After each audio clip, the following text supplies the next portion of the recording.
tudo bem? Não sei se é a primeira vez que você está chegando aqui em um dos vídeos que a gente publica aqui no canal da Network Academy, ou se você já é um visitante recorrente e eventualmente viu outros e gostou, mas eu queria mais uma vez, se já não fiz poucas, eu queria agradecer o fato de você estar aqui e investindo alguns dos seus preciosos minutos para conhecer um pouquinho dessas dicas, estratégias e ferramentas que têm como principal objetivo auxiliar você, que é um profissional do segmento corporativo, que atua em grandes e médias empresas e que está ali na batalha do dia a dia, não só para entregar os resultados pelos quais você é medido, mas ou desempenhar a função para a qual você foi contratado ou contratada, mas também para buscar o crescimento profissional. Seja esse crescimento manifestado na forma de uma promoção, num aumento de salário, ou apenas na percepção dos seus colegas, dos seus líderes, das pessoas com as quais você se relaciona, de que tem algo diferente em você.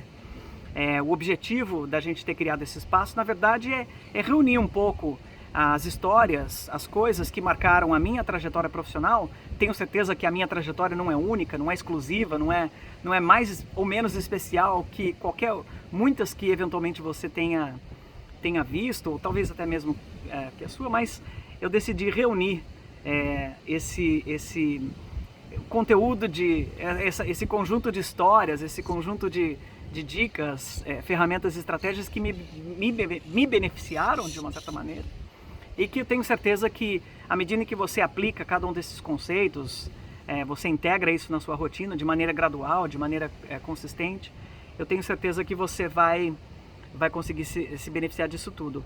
E a mensagem de hoje, na verdade, ela talvez é uma continuação, porque por mais que a gente tente cobrir um tema de uma maneira mais resumida, mais sucinta, sempre tem muito que ser falado.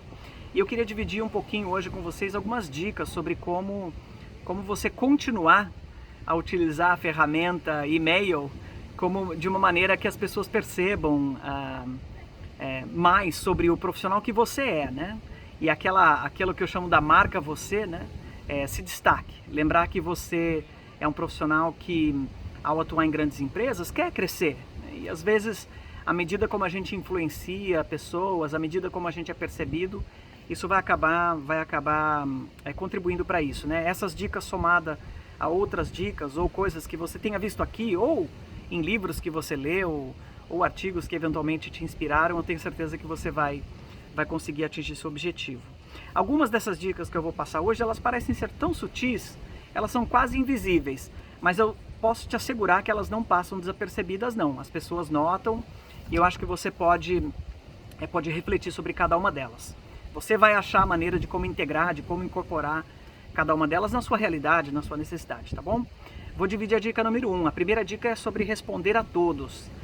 Se você for lá no seu leitor de e-mail preferido, vai ter lá um botãozinho, uma opção para você responder a todos numa mensagem, E lá no blog da Network Academy a gente conta uma história fictícia, mas que pode acontecer em qualquer empresa, aonde um dos chefes ou uma das pessoas acaba indo para uma outra área, e aí todo mundo daquela área que foi copiado, sei lá, 200 pessoas, 100 pessoas, na mensagem acaba todo mundo respondendo: boa sorte, nossa, que legal, Ou seja, começa aquele volume de mensagens chegando e você se vê, poxa, ainda não falei nada, não respondi nada, aquela ansiedade para você eventualmente responder e talvez tentar achar alguma coisa diferente do que eventualmente foi falado para aquela pessoa nas outras 40 e poucas mensagens que já estão lá no seu inbox, A dica a minha sugestão, obviamente, tenta evitar esse responder a todos, ainda mais em mensagens desse tipo. No Outlook, que é uma das ferramentas de leitores de e-mail, tem uma função lá para ignorar a conversa, Eu convidaria você a usar e abusar dessa funcionalidade. A sua caixa postal e sanidade agradecem, Então toma cuidado nesse reply all, nesse responder a todos, A gente acaba enchendo a caixa postal das pessoas de maneira desnecessária. Se você gosta, nessa situação, se você gosta daquele chefe ou daquela pessoa que está saindo, manda um e-mail só para ele ou para ela, relatando um momento que vocês viveram, alguma experiência que vocês passaram juntas e como aquilo marcou, como aquilo te ajudou a formar o profissional que você é hoje e quais ensinamentos você vai levar dali para frente, Lembrar que as pessoas elas trabalham com outras pessoas, Então se você gosta daquela pessoa, fez isso de maneira genuína, certamente você plantou ali uma sementinha para um próximo time que eventualmente você venha integrar na empresa que você trabalha, né?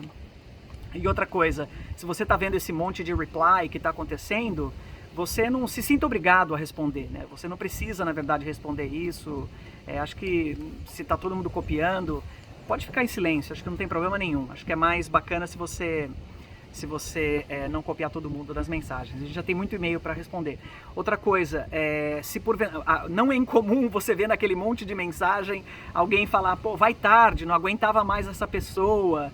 Então é uma situação que pode acabar acontecendo. Aí você vê 2 dias depois aquela pessoa mandando e-mail pedindo desculpas. Então muito cuidado com responder a todos, tá bom? A segunda dica, das 7, é uma dica se você trabalha num time global, né? Se você, porventura, trabalha numa grande empresa, provavelmente a chance de você trabalhar com times que não só são do Brasil, talvez é muito grande. Então, a minha dica ela tem um pouco a ver com diversidade e inclusão, não só sobre aspecto de gênero ou de igualdade salarial, etc., que são causas, obviamente, muito nobres, né, e precisam ser defendidas.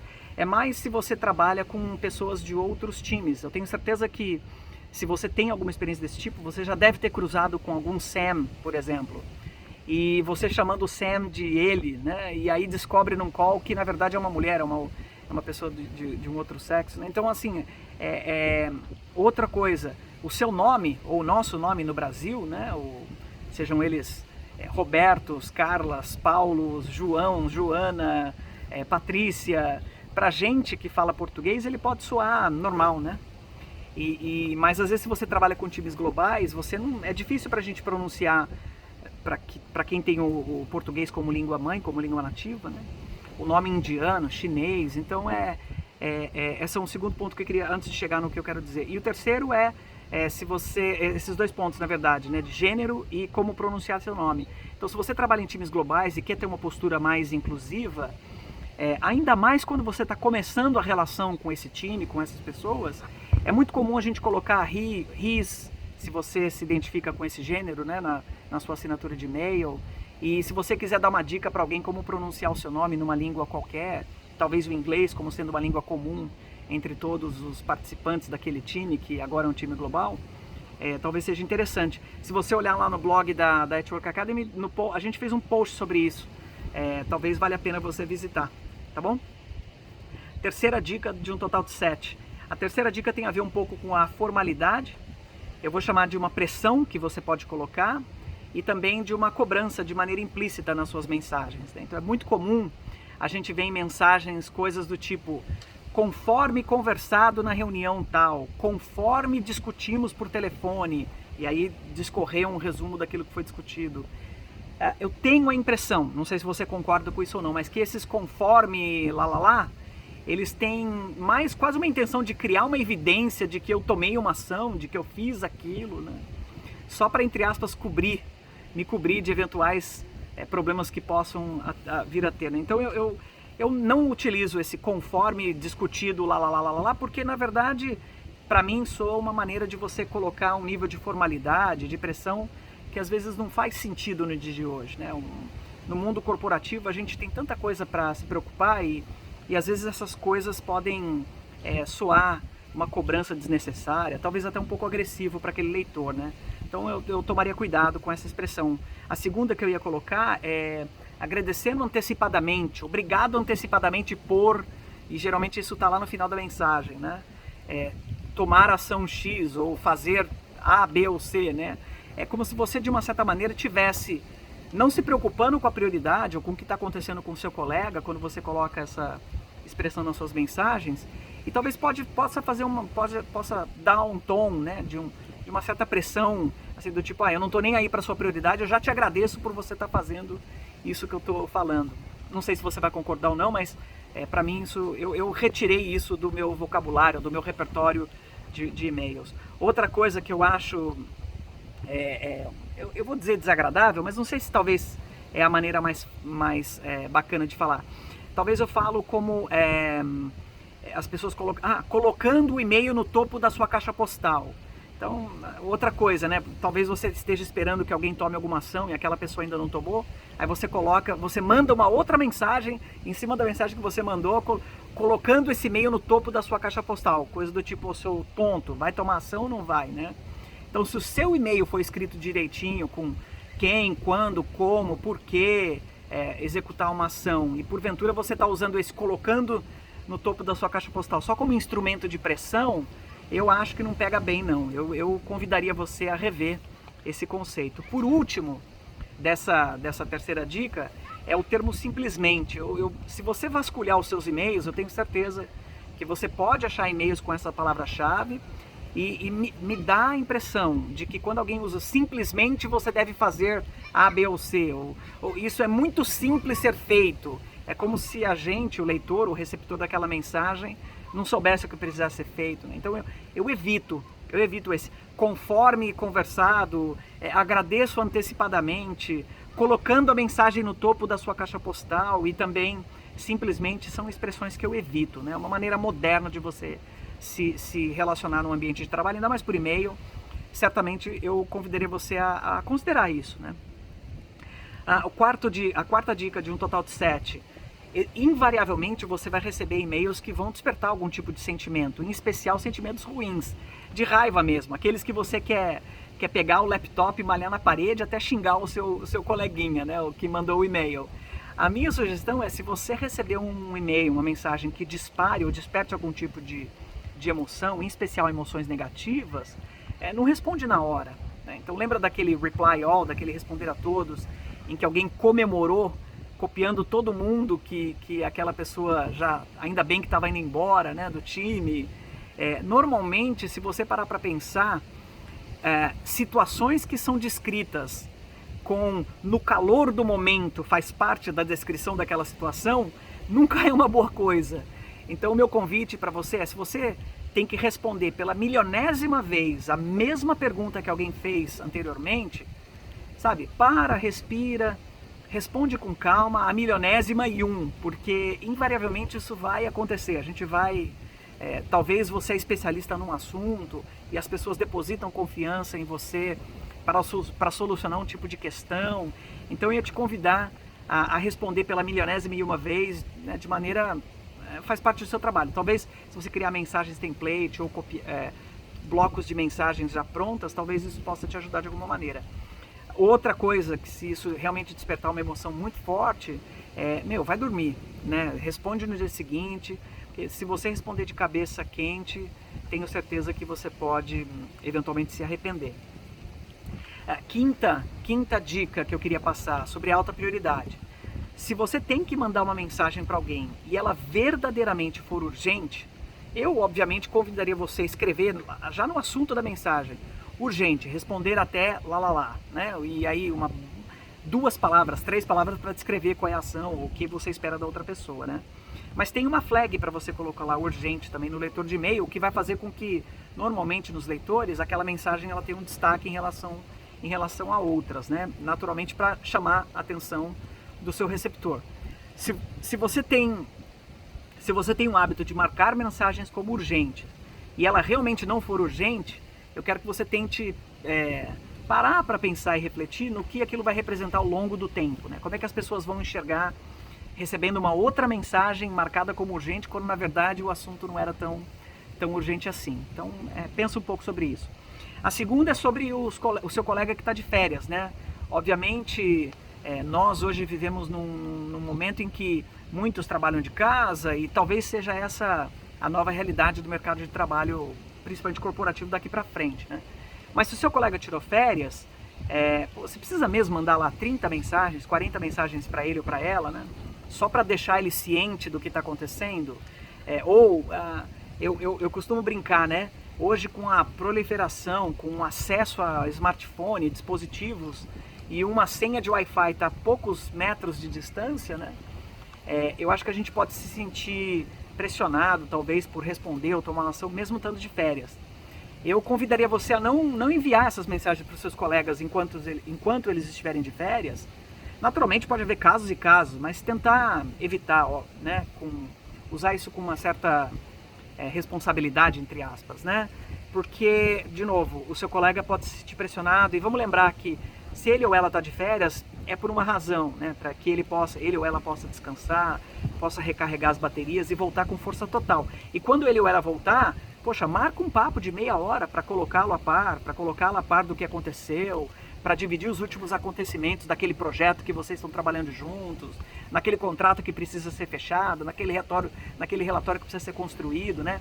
Junta aí com seu colega, toma um cafezinho de meia hora, mesmo que seja virtual, para atualizar esse colega dos últimos eventos e aí pegar a perspectiva dele ou dela do que deve ser feito dali para frente, né? Tenho certeza que ele ou ela vai ter ótimas fotos para te mostrar, principalmente aquelas que não foram pro Instagram, né? Aquelas são as melhores, né? Então dá uma olhadinha nessas fotos.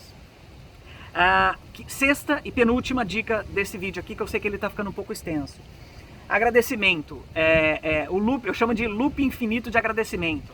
A mensagem: obrigado pela ajuda. De nada, você é um grande companheiro. Imagina, é você. Poxa, obrigado, então tô te devendo um almoço. Opa, eu aceito. Assim, a nossa caixa postal já tá tão cheia. Essa questão de loop infinito de agradecimento só vai encher a caixa postal. Se você realmente quer agradecer, quer simbolizar gratidão ou né, você tá animado ou animada pelo resultado de uma interação, poxa, né, dá uma ligadinha, manda uma mensagem, não precisa ficar mandando por e-mail não, né? O caixa postal lá aparece com tantas mensagens. Última dica, eu costumo dizer assim: seu e-mail, sua voz. Invariavelmente viveremos situações tensas, críticas, pressão, resultados no mundo corporativo. Eu sei, você sabe disso. E por mais que nós estejamos num ambiente de pressão, eu acho que é o nosso papel trazer, eu vou usar o termo paz, talvez, o termo calma, né, nos nossos colegas. Então, se você está mesmo vivendo uma situação tensa no trabalho, tenta usar um tom mais positivo, uma abordagem mais amigável nas suas mensagens, né? Acho que é isso. Eu fecho com a ideia de que essas ações que eu dividi com você, essas últimas 7 ações, elas vão verdadeiramente mostrar quem é o profissional que está por trás daquelas mensagens, né? Acredite, elas não passarão desapercebidas, as pessoas notarão. E ao longo do tempo, se você manter esse comportamento de maneira consistente, de maneira contínua, aquilo acaba virando um hábito e faz aquilo ser uma coisa tão natural que passa a fazer parte de você de maneira intrínseca, né? Essa questão de usar um tom mais positivo, mais cordial, eu acho que faz todo sentido, assim. A gente vive tantas coisas tensas, né? Não só no trabalho, mas fora do trabalho. Se você achou esse vídeo interessante, se achou que valeu a pena, a gente publicou também um texto que reúne alguns desses elementos lá no nosso blog. Compartilha com algum colega, né? Se você acha que, obviamente, vai te ajudar. Tenho certeza que a soma dessa e outras tantas dicas e ferramentas, estratégias que a gente divide aqui na Network Academy com você vão contribuir para o seu crescimento profissional. O objetivo é esse, é fazer desse espaço um ambiente de troca onde a gente possa um ajudar o outro, tá bom? Obrigado e até os próximos vídeos.